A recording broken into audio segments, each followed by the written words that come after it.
నీ సేవలో ఎదురైనా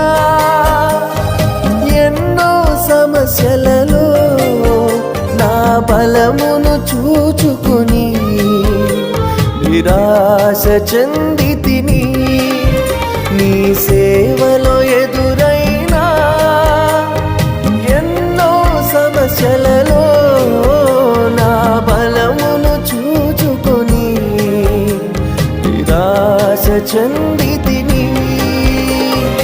భారమైన ఈ సేవను ఇక చేయలేనని అనుకొనగా, భారమైన ఈ సేవను ఇక చేయలేనని అనుకొనగా, ప్రధాన యాజకుడా యేసు నీ అనుభవాలతో బలపరచితివి.